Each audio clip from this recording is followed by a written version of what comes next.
as if we haven't gotten weird already, now we're getting really weird. For me, eyeballs dropped and started looking left and right. What the heck does this have to do with anything? Well, none of these tricks are all powerful. This is not guaranteed to work, but sometimes when you can't remember something, it's because it's in the other hemisphere of your brain. Who's that actor in Leaving Las Vegas? Who's that actor in Leaving Las Vegas? God, why can't I remember her name?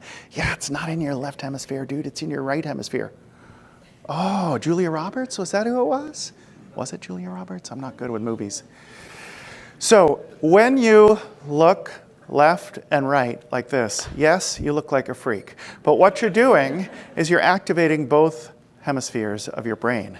Because if you're looking this way, you need to have activation.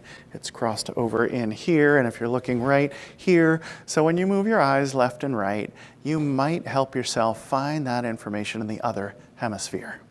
So next time you can't remember something, if you're not gonna do a career-limiting resume-generating activity, in other words, don't be such a freak they fire you, sit there and go, left, right, left, right, left, right. Oh, I remember. It's the Agile Manifesto. That's what we're going to put up on the wall.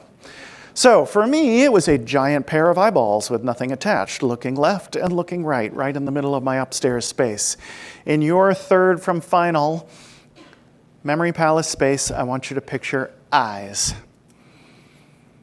The most beautiful eyes you've ever seen in your life, or the weirdest Halloween monster eyes you've ever seen, or giant eyes or tiny eyes. Make them weird, make them emotional.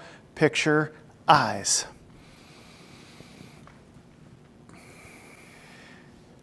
Next up, the doorway effect. Hands up if you have walked into a room in your own house in the past 6 months and gone, why did I come in here? And then you walk back where you were, and when you get back there, the stapler, right, I was gonna get the stapler. Does that happen to you? It happens to all of us. Science has found a doorway effect. So here's what is absolutely terrifying to a speaker, presenter like me who wants to facilitate lasting positive change in people's lives. Pardon me. I tell you all something, and then what do? You walk through a doorway that says, forget it, doesn't matter. Again, locations, memories are tied to locations. In the past, your memories didn't matter somewhere else. The deer don't matter in the meadow. The berries don't matter by the stream.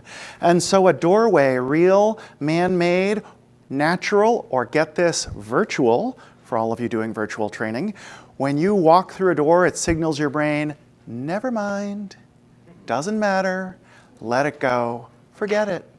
So if you want to remember, you are going to remember before, during, and after you walk through that doorway. So in your next memory palace spot, I want you to picture a doorway. Again, weirder the better. So it might be this doorway opening up into the sky. It might be the most beautiful doorway you ever saw when you were lucky enough to be a student in Florence and saw that amazing 14th century carved doorway. It might be a little mouse door. I don't care what it is, as long as you care. Make it weird, make it visual. Picture the doorway. A rotating door, automatic door, loud door, doesn't matter, but make it weird, wacky. Remember, doorway. And this is why, if you have something critical to teach, you teach it in more than one place. You tell people after they leave to remember it. That's exactly what I'm asking you to do. Pretty please with sugar on top. When you leave this keynote, you're going to walk through a doorway. Your brain's going to say, doesn't matter. Pretty please with sugar on top. Overcome your introverted nature and talk to a random person and say, do you mind going through the whole memory palace with me out there? And you'll remember it much better. Beware doorways.